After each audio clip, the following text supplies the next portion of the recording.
Okay, good morning, everyone, or possibly even good afternoon. Uh, Welcome back to Troy and the Trojan War. Hopefully, everybody had a very nice and fulfilling Thanksgiving break. Uh, we have two more lectures for this course, including this one, and we are very close to finishing it. So hopefully, at the very end, you will have gained an appreciation of both Homer's tale and also the actual historical events that inspired his grand tale. And so, hopefully, whenever you revisit either Homer's Iliad or the various misguided adaptations of the Iliad, hopefully you'll get to see just how people miss the opportunity to explore this actual real world of diplomatic tensions and intense military conflicts. Before we start this lecture, we need to address a couple of things. First, uh, because of the inclement weather and because I have to travel from New Jersey to Montclair, I'm gonna cancel class and I'm gonna try to post a video recording of today's lecture on Canvas. Uh, I'll let you know when it's posted, but if you have any trouble accessing the lecture, or if the recording doesn't work, please let me know as soon as possible, and I'll see if I can remedy the situation, and I'll see if I'll have to resort to making a text version of today's lecture. Second announcement, don't forget that next week we have one final lecture where we're going to wrap up our look at the course. And don't forget that your final projects are due. So make sure that by the end of the day, next Monday, make sure that you've submitted your projects in the submission box. Those of you who are doing option 3, so if you are making replicas of weapons and armor and shields, make sure to send a picture of your creations through the submission box, just so I'm aware who chose those projects, and then bring your project to class so that you could show to the world just how far you went to try to recreate the late Bronze Age. And then I'll take a picture of your creations in order to send it to the City University of New York, where our social media tries to advertise classical studies. So make sure to bring your projects next week. So that's announcement number 2. And final announcement about the upcoming final exam. Format-wise, it's going to look pretty much just like the midterm. So there's going to be a matching section, a short essay section, a short answer section, and a short essay section with an extra credit thrown in. And it is going to cover everything we've learned after the midterm. And I will open up the exam for you next Thursday morning. So yeah, next Thursday morning, and it will be due at the end of the day on December 16th. So it will be due in 2 weeks.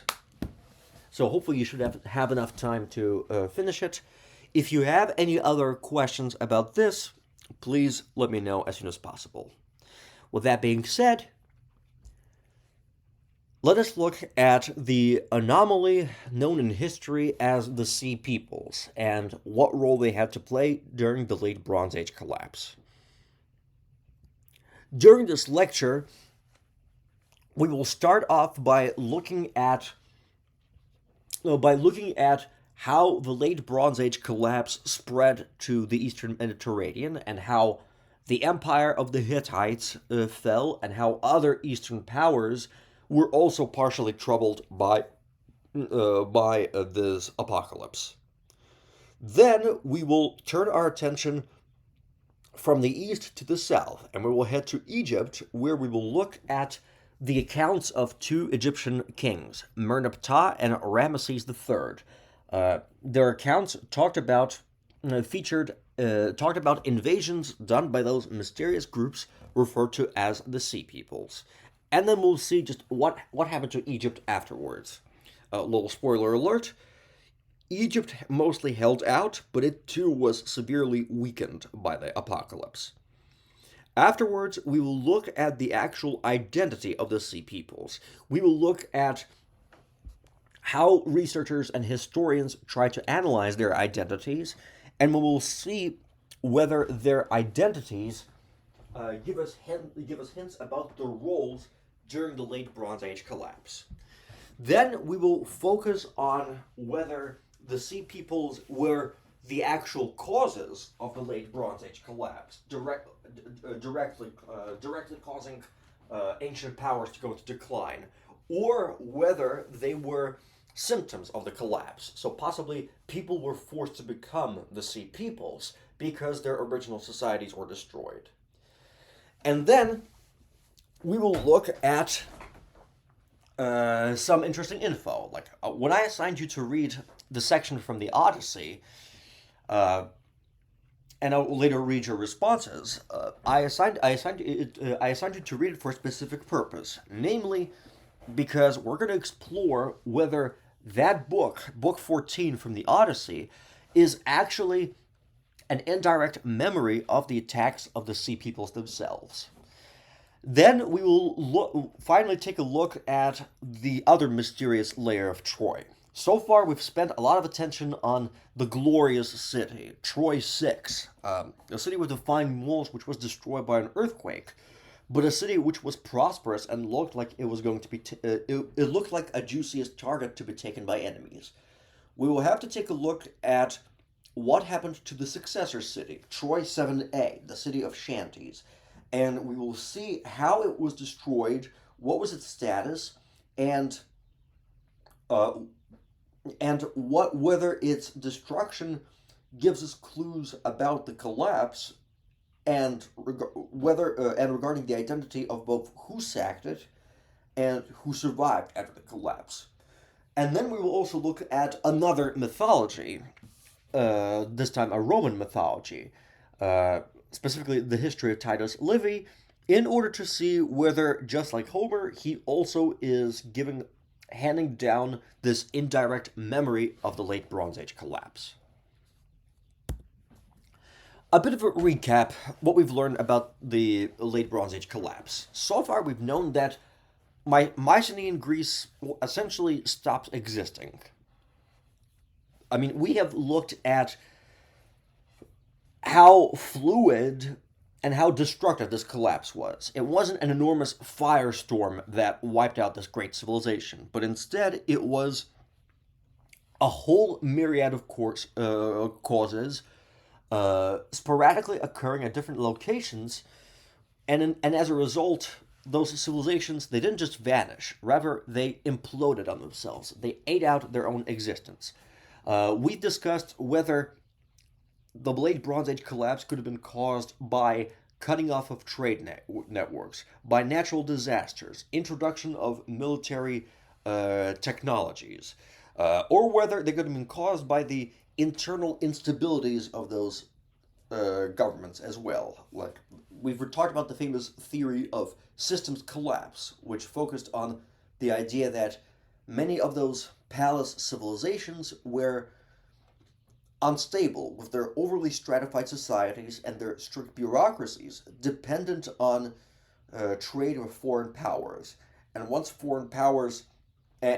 trade becomes cut off, then the bureaucratic machines cannot function anymore, and the stratified governments can no longer keep their administration steady. And this makes the societies much more easy to collapse.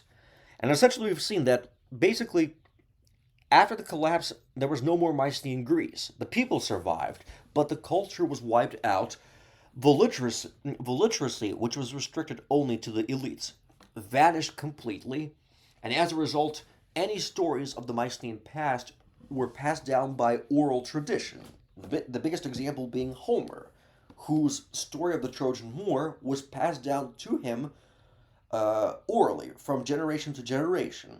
And thus, with Homer, when he tells the story of the Trojan War, uh, it's a very altered story. Like his Trojan War is different from the historical Trojan Wars, which involved battle over trade routes, international alliances, diplomatic exchanges, and questions over who controlled the area of Western Asia, the Greeks or the Hittites themselves. With Homer, it was a completely new story, altered because the literacy had been lost.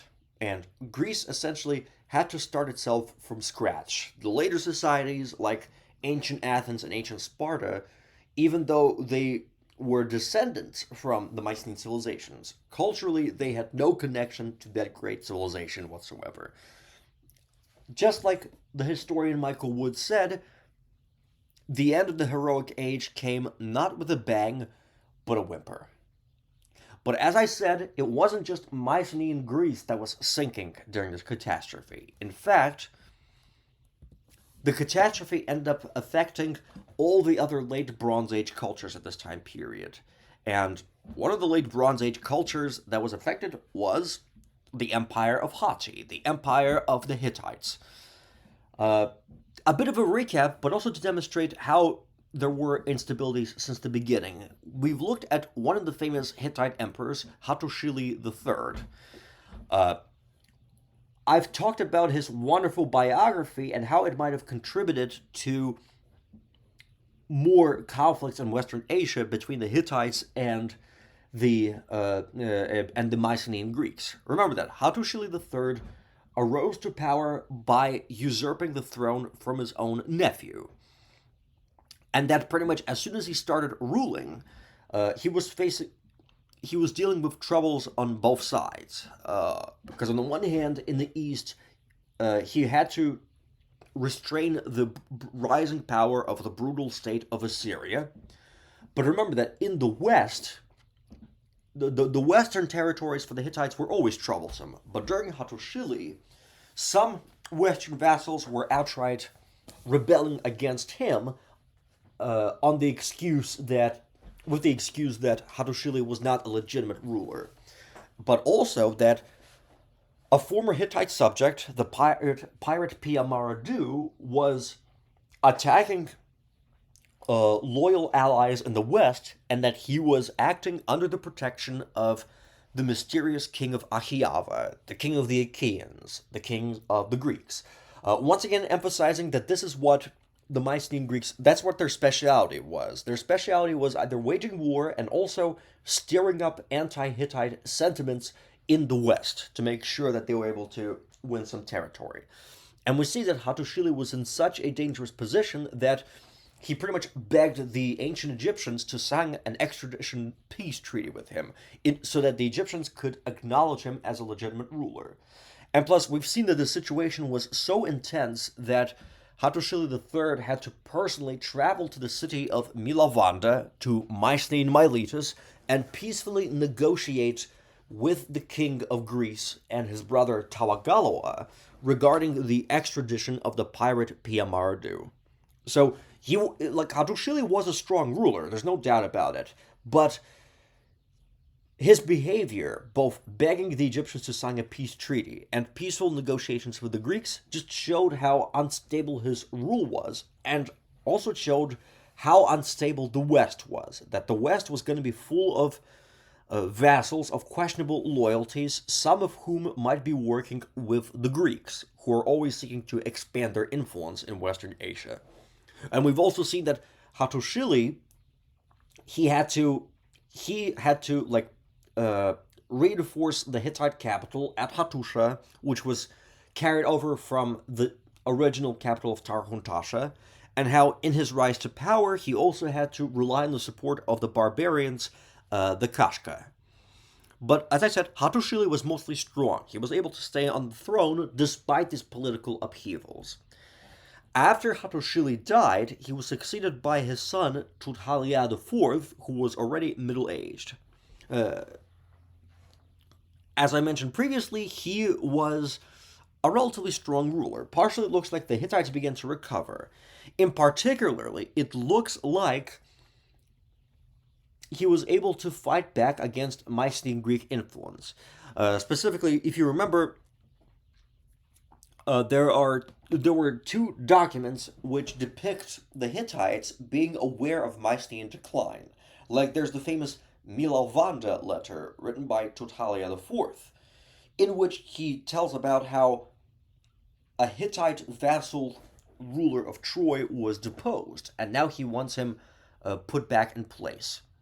From the Mila Wanda letter, it becomes clear that the city of Milawanda, or Mycenaean Miletus, was actually conquered and brought back into Hittite territory. So it looks like Tudhaliya is consolidating his rule, and he's able to push out the Mycenaeans out of Western Asia.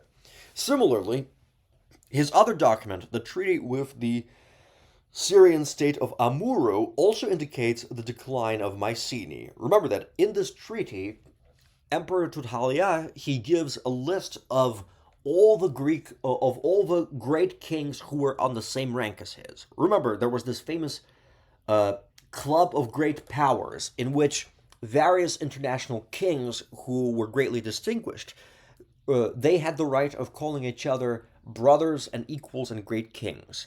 And in the letter, he lists the king of Egypt as being equal to the Hittites, the king of Babylon, the king of Assyria, and the king of Achiava, the king of Greece. But the king of Achiava in the treaty, the name has been crossed out before the clay was dry. The implication being that either the treaty did not apply to the king of Greece, so he had nothing to do with it. But most probable is that the king of Achiava was no longer powerful and no longer had the privilege of being referred to as a brother and an equal. And plus, if we look at Tudhaliya IV, he reigned from 1245 to 1215 BC.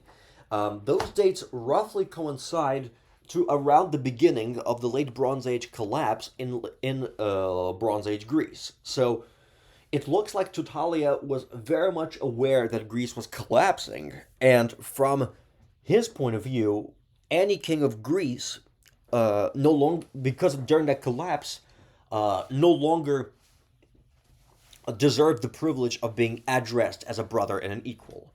The Greeks were still a pest in the region. There are similar documents during Tudhaliya IV's reign, which show that Achaeans are encouraging unrest. But as far as the Hittites were concerned, the Greeks had lost their prestige.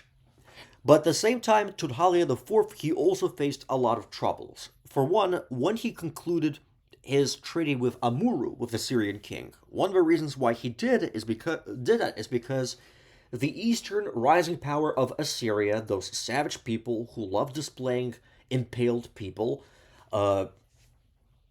they were rising and they were giving more power. They actually defeated the Hittites in one of the battles. And as a result, it might seem that Tudhaliya was desperately trying to make a treaty in order to gain a new power to fight against Assyria. Similarly, if we look at the capital of Hattusas, Tudhaliya IV was responsible for constructing the last great fortifications that are seen to this day. And similarly, he also was responsible for constructing hidden water supplies, those tunnels in which there would be a supply of water. Evidence of siege warfare, implying that even during the reign of Tudhaliya IV, who was a relatively good ruler, even during that time period, there were still fears of revolts or battles, but we're not sure whether he was afraid of external enemies, the Assyrians or others, or whether he was afraid of internal revolt by his own people, possibly implying that the Hittites might be undergoing a similar kind of systems collapse found in late Bronze Age Greece. Look, Tudhaliya IV, he was considered the last good functioning ruler of the Hittites. After his death, the Hittite records become a bit messy. We know that there were at least two other kings after Tudhaliya IV, kings Arnuwanda III and Shupayulyuma II. What's interesting is that both of these kings, they were named after the famous Hittite emperors of the past.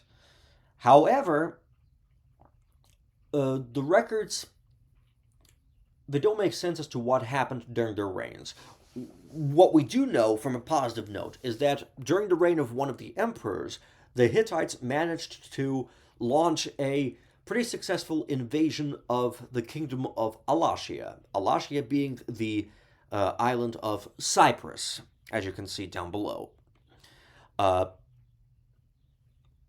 but then Arnuwanda III disappears. We don't know how he died, and all of a sudden, the throne is taken by his brother, Suppiluliuma II. As a result, this has fueled a lot of speculation as to whether there might have been some sort of a civil war within the Hittite kingdom.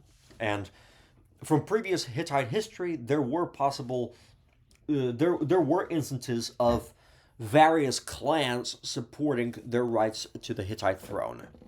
It is during the reign of these two last lackluster Hittite emperors that we also have records of apparently famine and drought devastating the Hittite provinces. One of the Hittite queens writes to the king of Egypt saying, "My people have no grain." And that later one of the Egyptian kings sends shipments of grain into the land of Hatti. So we're beginning to see that the kingdom is slowly beginning to fall apart. Similarly, Hittite records show that they're facing some sort of troubles in the west, that their western territories are attacked by unknown invaders. And we'll look later on at some of those records which suggest these attacks. And then finally, there's the interesting date, 1190 BC. In 1190 BC, the Hittite capital of Hattusas fell. The initial theories suggested that the Hittites were attacked by the northern barbarians, the Kashka, and that the Hittites were all destroyed and the royal family was wiped out. There is definitely evidence of destruction, like there's still evidence of burn marks in Hattusas. In fact, one of the ways we have many of the Hittite documents is that the raging fire baked all of those clay tablets and preserved them for us. But now, archaeologists and historians are reconsidering the task. They're reconsidering the sack of Hattusas. Just like at some places, there are no bodies found. And as a result, there's been a recent reanalysis of the sack, and some people are suggesting that instead the Hittite population of Hattusas migrated a long time ago. Like the capital was straight up abandoned, and even many of the treasures were taken forth. So when the northern barbarians, the Kaska, arrived from the north into Hattusas, they managed to steal whatever treasure they could find and just torch the place to the ground. But by now, the capital was just completely useless. Perhaps this implies that the Hittites were also suffering from the effects of the late Bronze Age collapse, that they were also suffering from being weakened by the cutting off of trade networks, which rendered their palace civilizations as becoming weak and unstable. And as a result, it makes sense as to why people abandoned their capital. It just outlived its usefulness. Even after the fall of Hattusas, the fate of the Hittites is even more mysterious. Some initial theories suggested that Suppiluliuma II died during the sack of Hattusas, but other records suggest that he and his entire population moved out of Hattusas all the way down to the south, and that he might have had children, some of them who even claimed to deserve the rank of being great king of the Hittites. But essentially, what it looks like is that when the Hittites resettled in southern Turkey, as you can see in the map, they essentially established these petty kingdoms, which we call the Syro-Hittite states or the Neo-Hittite states. Some of those states will be mentioned in later documents, like like the former Hittite vassal kingdom of Carchemish eventually becomes one of those Neo-Hittite states. Eventually, they would all be conquered by the rising power of Assyria as well. So, essentially, the Hittites pretty much meet the same problem as the Mycenaean Greeks. Like, they weren't automatically destroyed by a terrifying firestorm. Rather, it looks like the Hittites ate out their own existence. Their civilization at Hattusas basically imploded, and they formed a bunch of petty kingdoms who were eventually absorbed by the greater entity, that being the entity of Assyria. As I said, there are a lot of problems with with the Hittite history in general, partially because of the sources. As I mentioned, that fortunately, like, their language has been translated, and their literature is far more, well, richer than Mycenaean Greece.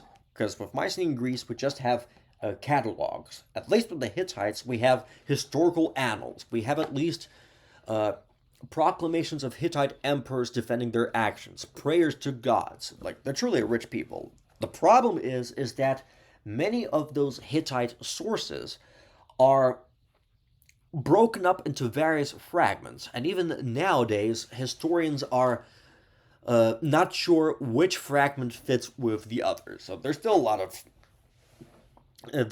of troubles, like especially this period of Hittite history, essentially the twilight of the Hittite Empire. That is also a problematic area of study because of the fragmentary nature of the sources.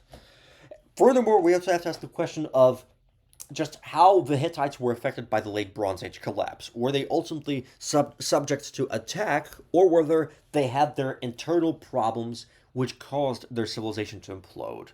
Like, I've illustrated to you the possibility that the civilization just imploded out of existence and the survivors had to establish petty kingdoms. But once again, the sources are extremely fragmented.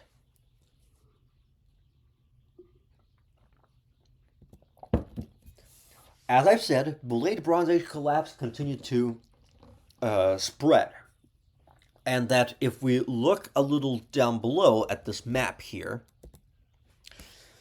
uh, pretty much all of the territories, like in Turkey and in the Near East, and even in Babylon, they were affected by the collapse. Specifically, it looks like many of those territories were subjected to raids by unknown hostile invaders. Even Babylon, in modern day Iraq, was subjected to some attacks by various groups of peoples, including the Arameans and the Chaldeans. Similarly, southern areas of southern Turkey, like the cities of Tarsus and Mersin, were also subjected to attacks. And if we look a little bit down south, in one of the cities of the Hittite Empire, the vassal city-state of Ugarit, uh, not only was it subjected to attack, but also the king of Ugarit kept writing letters to the Hittite emperor, uh, begging for assistance regarding future attacks. Like, for example, like he also had this correspondence with the nearby king of Cyprus, trying to figure out what is going on. Like, this is what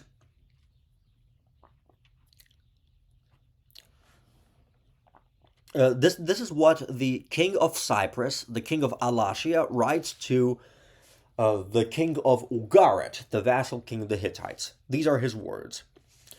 Thus says the king to Hammurabi, king of Ugarit, greetings, may the gods keep you in good health. What you have written to me, enemy shipping has been sighted at sea. Well now, even if it is true that enemy ships have been sighted, be firm. Indeed then, what of your troops, your chariots? Where are they stationed? Are they stationed close at hand, or are they not? Who presses you behind the enemy? Fortify your towns, bring the troops and the chariots into them, and wait for the enemy with feet firm.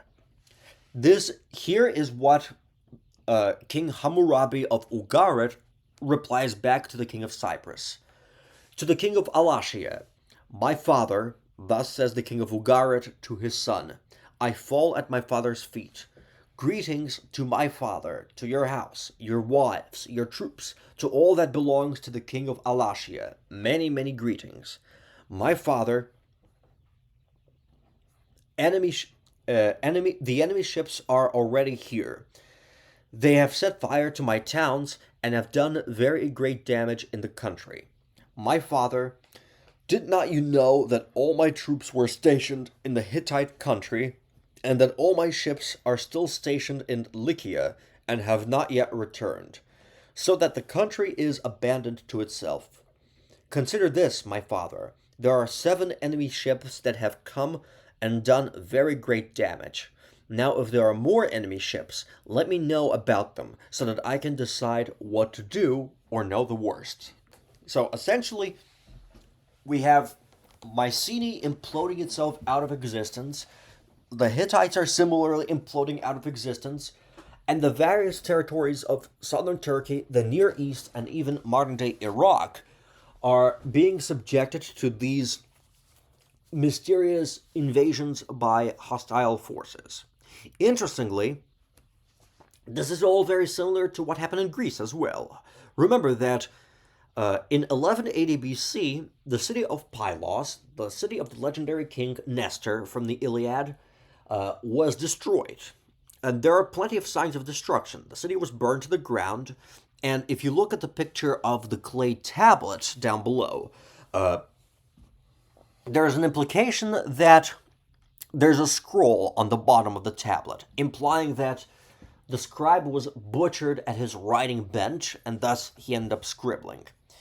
And this was a palace which was situated on the shores but did not have any fortifications. So it looks like it relied on its troops and possibly its ships as well to defend it. But the linear bead tablets which have survived from Pylos, they have similar distressed messages similar to the ones I just read you from the Near East. So we just read this panicked correspondence between Ugarit and the Kingdom of Cyprus. Here's just a reminder of what Pylos wrote. Remember that they write about the enemies who grabbed all the priests from everywhere and without reason murdered them secretly by simple drowning. I am calling out to my descendants for the sake of history.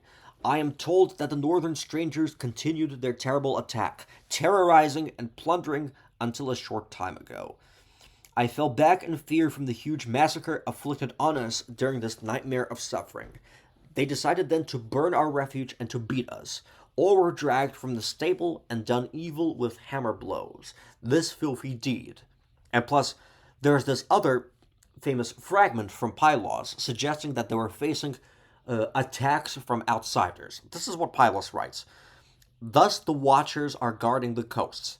Command of Malleus at Oitono. 50 men of Oitono to go to Oichalia. Command of Nedwatas. 20 men of Kyparissia at Aruote. 10 Kyparissia men at Aetholewes. Command of Tros at Rooa. 110 men from Oichalia to Aratua. So here we have evidence from Pylos suggesting that they're being attacked by outside forces from the seas, similar to what is going on in Cyprus and Ugarit, where they also speak about enemy ships arriving and its people doing evil things. Plus, at Pylos, we have possible evidence of human sacrifices in such emergency times. Like, one of the tablets says, perform rituals at the shrine of Zeus and bear the gifts. To Zeus, 1 gold bowl, 1 man. To Hera, 1 gold bowl, one woman. Implying that the situation was so dangerous that the unfortunate Pylians had to resort to human sacrifice to protect themselves. Not that it did them any good, because the palace was ultimately destroyed. And, like I said, very, very similar to the situation that's going on in the Middle East at the same time period, especially judging from the letters between Cyprus and Ugarit. So now we are looking at the whole implosion of the late Bronze Age world, and we're also getting news of strange invaders harassing these weakening countries. Now we have to slowly transition from the east to down south, specifically to the kingdom of ancient Egypt, because it will eventually get weakened, but currently It is the only power which actually manages to stay strong in the midst of his chaos. Here is where we have to look very briefly at the history of ancient Egypt. Of ancient Egypt right before this catastrophe.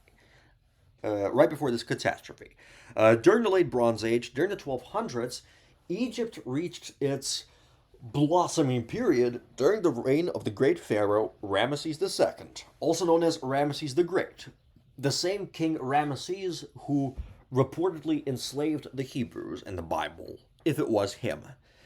Uh, Remember that one of the reasons why he ever became pharaoh was because he had a father and a grandfather. Like his grandfather was chosen to succeed to the throne after the next ruler died childless, and thus there was a steady succession. With the reign of his grandfather Ramesses I, we had the famous 19th dynasty of Egypt, and Egypt began to recover its strength and losses and began to blossom.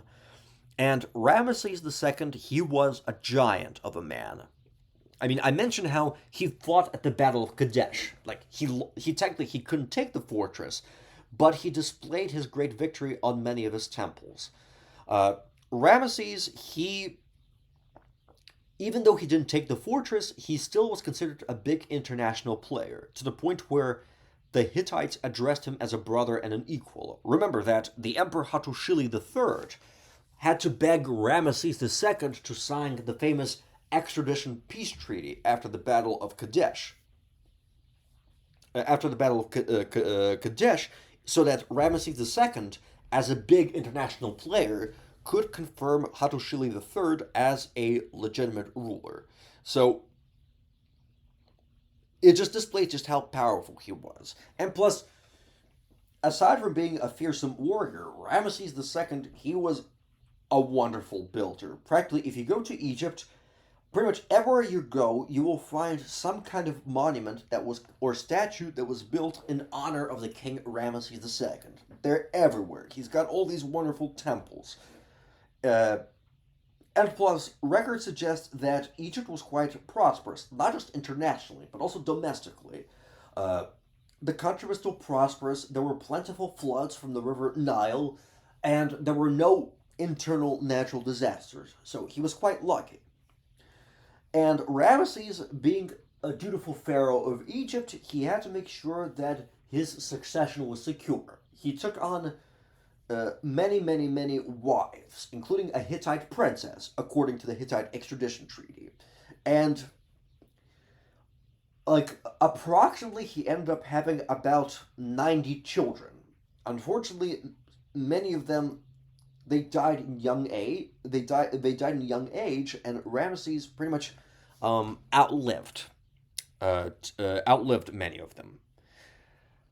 So it was kind of a mixed blessing that he tried to secure his dynasty, but unfortunately it was difficult to do with so much of the infant mortality.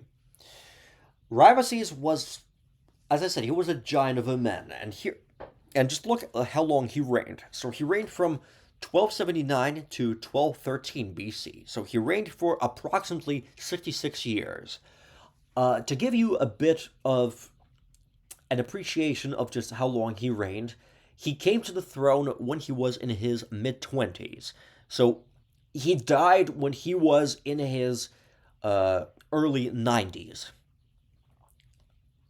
Uh, it looks like he died from natural causes. That, like, experts who looked at his mummy suggested that towards old age he might have had an infection on his jaw and that he might have suffered from severe arthritis. So he lived way into advanced age, but it wasn't without its cost. That he must have suffered from extreme pain because of the arthritis. When he died, you could say that Egypt became extremely depressed because here was a king who reigned for 60 years. Pretty much, people would be people would be born and they would die during his reign. Multiple generations lived during his time. So many believed that he was legitimately an immortal god who was gonna live forever. Not that many pharaohs reigned for that long. Like only one other pharaoh long ago managed to reign for like 80 or like 100 years, and that was just a phenomenon. And Ramesses himself was a phenomenon. So when he died, the country was depressed. When he died, he was succeeded by his eldest son, Merneptah. And Merneptah was already in his 50s or 60s by the time he became Pharaoh of Egypt. And as you can see, compared to his father, he just reigned for 10 years. So practically, the sad part about both Merneptah and the succeeding pharaohs was that uh, despite whatever achievements they could achieve, they could not live up to the wonderful legacy of their of Ramesses II. However, as we know, Merneptah was relatively a stable ruler. Egypt was still prosperous; there were no big troubles, but he had to undergo on a couple of military campaigns, and the most and especially he had to deal with military issues along the western border. And here is where we look at his historical account regarding a military situation in Libya which involved a mysterious group of people referred to as the Sea Peoples. The historical event that Merneptah describes is the Battle of Perire in 1208 BC on the Egyptian western border. Uh, and this document is pretty much the first outright mention of the infamous Sea Peoples. According to Ramesses' account, the conflict started because the western tribes of Libya basically decided to migrate over to Egypt and settle by a force of arms, and that reportedly the Libyans were assisted by various groups of sea peoples who want to help them in this enterprise. This is what Merneptah describes on his monuments. The wretched fallen chief of Libya, Merire, son of Ded, has fallen upon the country of Tehenu with his bowmen, Sherden, Shekelesh, Ekwesh, Luka, Teresh, taking the best of every warrior and every man of war of his country. He has brought his wife and his children, leaders of the camp, and he has reached the western boundary in the fields of Perire. So, what can we tell about this conflict? We can tell that the main reason was that the various Libyans are basically trying to start a mass migration into Egypt to eventually settle there. Uh, the Egyptians initially they did not take the Libyans seriously because there weren't any cases of big migrations. There were only sporadic nomadic invasions. But this story suggests that they're becoming far more dangerous because these are focusing not this account shows not just a simple raid but an actual migration of families. This is not a temporary nomadic raid. This is a legitimate attempt to encroach upon Egyptian territory, which is why the Egyptians are going to be focused on protecting the West. And we also know that alongside the Libyans, we have our first group of sea peoples mentioned: the Shekelesh, Teresh, Ekwesh, Luka, and Sherden. On to the battle itself. According to Merneptah's sources, both sides had different types of military forces being used. Like Merneptah's forces, they consisted of the typical late Bronze Age military configurations. So he would have had infantrymen with huge shields who would perform mop-up operations and protect the Egyptian camps, but that the majority of the fighting would be done by the Egyptian chariots, the maneuverable chariots in which heavily armed soldiers would keep firing at enemies with bows and arrows. By contrast, with the Libyans and the Sea Peoples, it looks like the majority of their forces were composed of infantry only. The only difference being is that the Libyans were mostly light armed. If you could look at the picture here, like the majority of the Libyans were mostly depicted as fighting with maces or axes, and they were sometimes partially naked as well. By contrast, the Sea Peoples are portrayed as having heavier armor and better weapons. So essentially, on the Egyptian side, we have the infantry of the huge shields and the deadly chariot forces, while on the side of the enemy, we had the Libyan forces, which functioned as light infantry or even skirmishers, while the Sea Peoples mostly acted as heavy infantry. They had better armor and better weapons. And it looks like during the battle, the Egyptians basically did what they best did. Like they used their chariots to circle around the enemy and just keep harassing them and hitting them with arrows shot from their bows. And plus the fact that even though the Sea Peoples were heavy weapon specialists, the Libyans were still not that well armed. So as a result, uh, the chariots were able to break up the forces of the enemy, and then the Egyptian infantry were able to uh, finish the job and perform all the necessary mop-up operations on the falling enemy. And that surviving Libyans and also surviving Sea Peoples were also captured, and they were brought back to the Egyptian capital and paraded. And if you look at the top image here, this is a depiction of Libyans and and some of the Sea Peoples who are being paraded. One of the Sea Peoples, the one to the right, has a very particular tiara-looking headdress on him.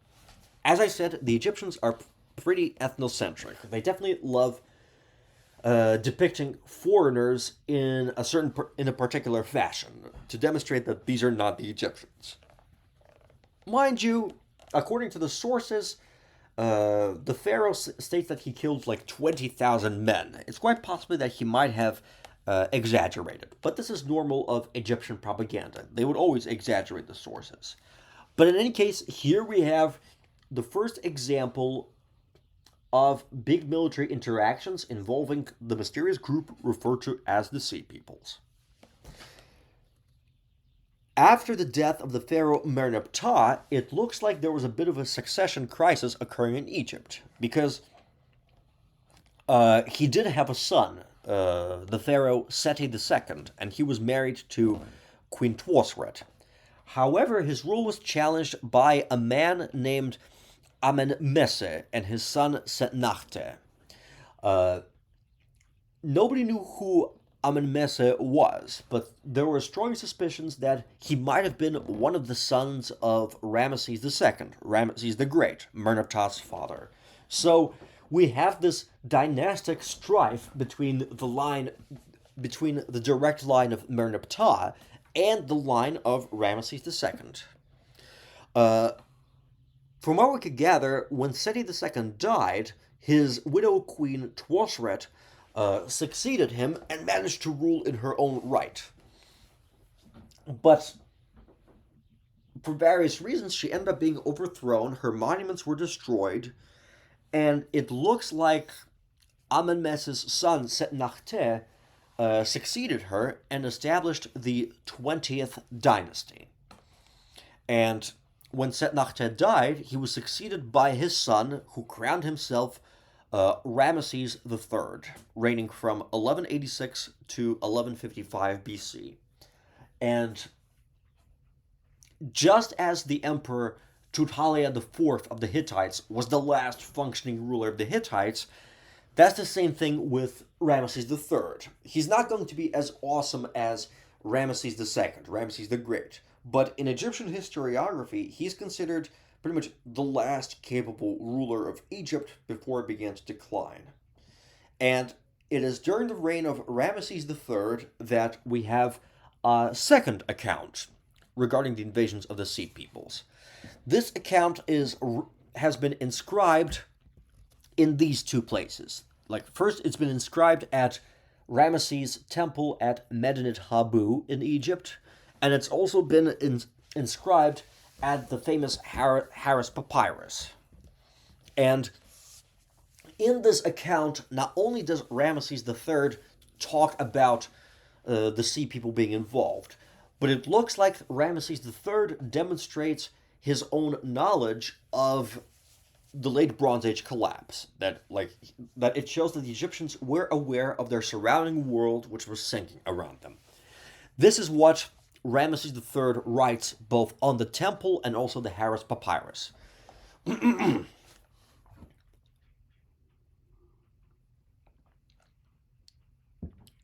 The foreign peoples made a conspiracy in their islands. All at once the lands were removed and scattered in the fray. No country could stand before their arms. From the Hittites, Kode, Carchemish, Arzawa, and Cyprus on being cut off. A camp was set up in one place in Syria. They desolated its people, and its land was like that which has never come into being. They were coming forward toward Egypt, while the flame was prepared before them.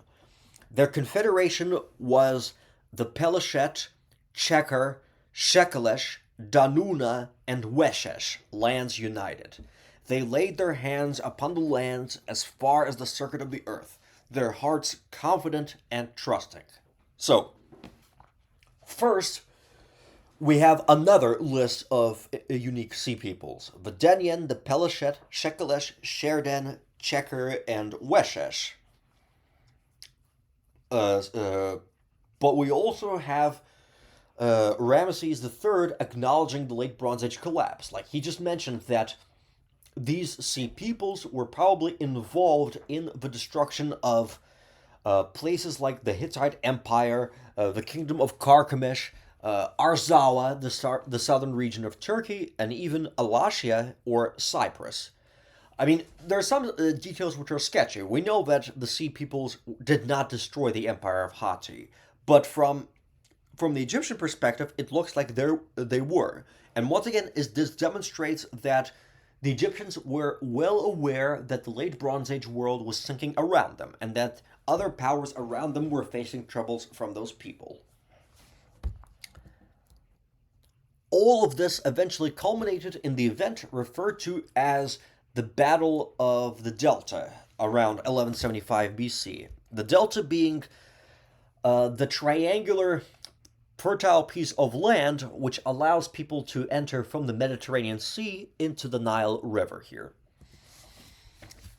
And basically,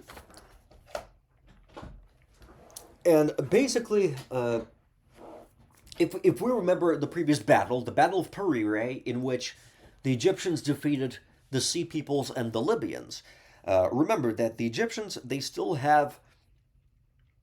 rely on typical late Bronze Age tactics, like they still have infantry and chariots as well. During the Battle of the Delta, if we can look at the battle itself, it looks like the Sea Peoples were trying to, judging by the white ships, they were trying to enter from the Mediterranean Sea into the Nile River by means of the Delta. What the Pharaoh did is he positioned some of the ships at the entrance to the Nile River, and also deep into the Nile River too. And what's interesting is that the majority of the Sea Peoples, they're depicted as being heavily armed, but mostly infantrymen. What the Pharaoh Ramesses III did is he put all of his heavily armed archers on his ships. While infantry and other archers would be placed on land to harass the invaders. And the Sea Peoples were certainly effective warriors, but they were still, but even with their more compact armor, they were still no match for the expert, heavily armed Egyptian bowmen. And essentially, if you can look at the map here, when the Sea Peoples were being harassed by the heavily armed Egyptian archers, they were pushed onto the shores, and when their ships end up crashing into the Egyptian shoreline, the Egyptian infantry and infantry archers ended up performing mop-up operations. So essentially, what Ramesses III did is, recognizing the advantages of his heavily armed charioteers, he just put them onto his ships and allowed them to function upon the sea people just as deadly as they function on land, as normal archers. And the sea peoples were defeated. Many were killed. Others were captured and then later paraded paraded in the Egyptian capital. And let me just show you. Here is a relief carving from Medinet Habu. One depicts the pharaoh, being the giant that he is, defeating the sea peoples. And another part of the relief carving depicting the sea peoples with their characteristic tiara helmets being paraded as war captives. Although the pharaoh also mentions that some of the sea peoples who were captured, they end up settling in Egypt, and they end up staying as mercenaries to fight for the pharaoh. Also, here is a more modern rendition of the depiction of the Nile of the Delta, but essentially it also depicts what the Egyptians were depicting. So whenever we see Egyptian forces, they're almost always wearing scale armor and possibly scale helmets, and they're mostly archers. Whereas if we look at the sea peoples, like most prominently to the left, the majority of them, they are wearing not scale armor, but rather plate armor. They're wearing metal breastplates, and they're also wearing characteristic helmets. They're either wearing these strange reed-like helmets, like especially the one at the bottom center, or they're wearing these strange metallic helmets with horns on top of them. We will later look at some of the identities of the sea peoples, and we'll see that this is how the Egyptians portrayed these various groups. Like I said, they're extremely ethnocentric. But for the most part, it's a great victory, and the Egyptians have triumphed. But like I said, Ramesses III, he was the last functioning ruler of Egypt, but even he had his own problems. For one, it looks like the Egyptians were beginning to face a series of economic turmoils. In fact, during the reign of Ramesses III, we have the first record of a workers' strike against him because of the dwindling resources and the lack of pay as well. It is quite possible that Egypt might legitimately be suffering from the effects of the late Bronze Age catastrophe. That they might be their resources might be dwindling, and all their important trade routes are cut off.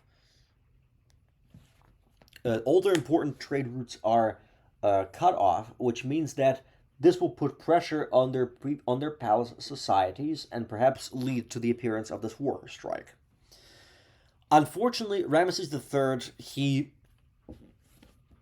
did not have a happy ending. There was something in 1155. There was something called the Harem Conspiracy, where basically members of the royal harem, complete with the concubines of the pharaoh, they planned to replace Ramesses III with another candidate to the throne. And in 1155, someone rushed up to the pharaoh and sliced his throat. And here's a picture of Ramesses III's mummy. Archaeologists have looked into it, and they found out that yes, someone legitimately cut the pharaoh's throat. The conspiracy was later crushed, and all the conspirators, including the harem women, were put to death. But historiography mostly concludes that after the death of Ramesses III, Egypt began to decline. As I've said, it was probably being affected by the late Bronze Age catastrophe. I mean, compared to Mycenaean Greece and compared to the Hittites, the Egyptians held out as long as they could. But it looks like they too were suffering the effects of being denied resources because of the cutting off of trade networks. They've also lost the access to important metals such as tin And plus, the loss of trading partners such as the Hittites or the Mycenaean Greeks also affected the Egyptian economy. Similarly, like with economic losses and losses in treasury, it seems that there were also problems with the Egyptian land itself. Like when the river Nile floods the land, it also leaves behind rich silt, like arable land, which is useful for farming. The problem is that the more land it leaves behind, the narrower the river uh, gets, and as a result, there were more and more and more instances of droughts and decreasing arable territory. So Egypt has passed its blossoming period of Ramesses II.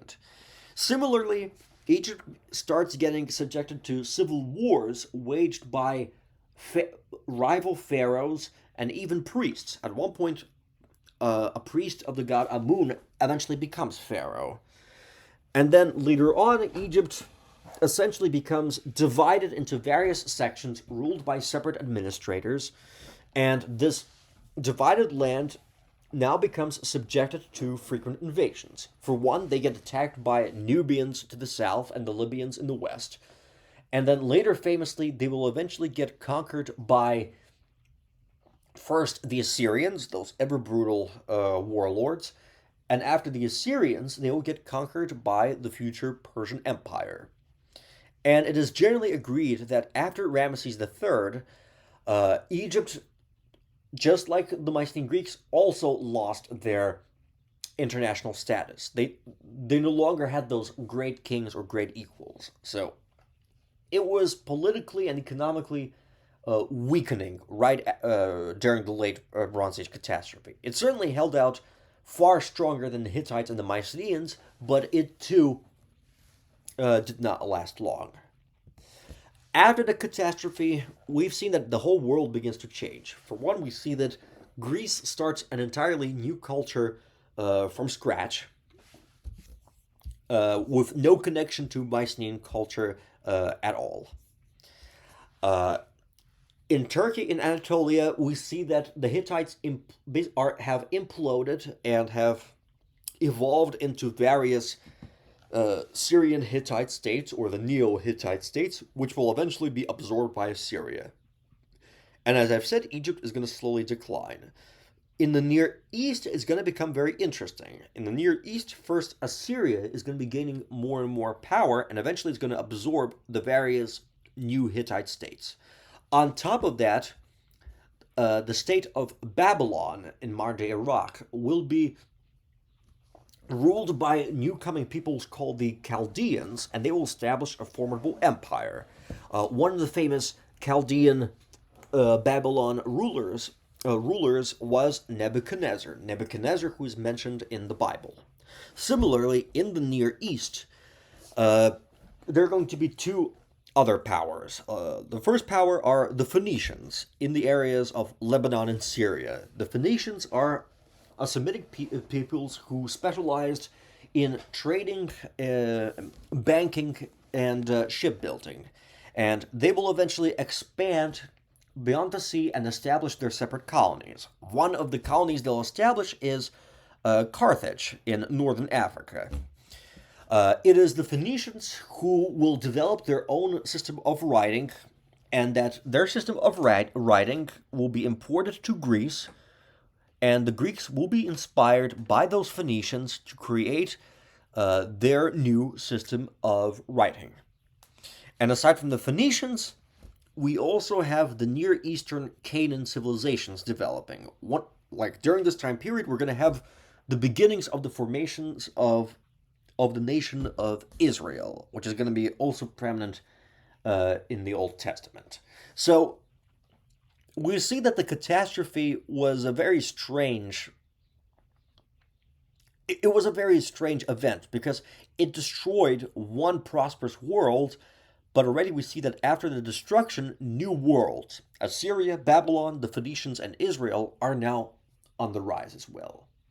So it's a sad ending to the late Bronze Age. But the Iron Age is also just as interesting. So I've told you about the collapse, I've told you about the catastrophe and how it affected the world at large.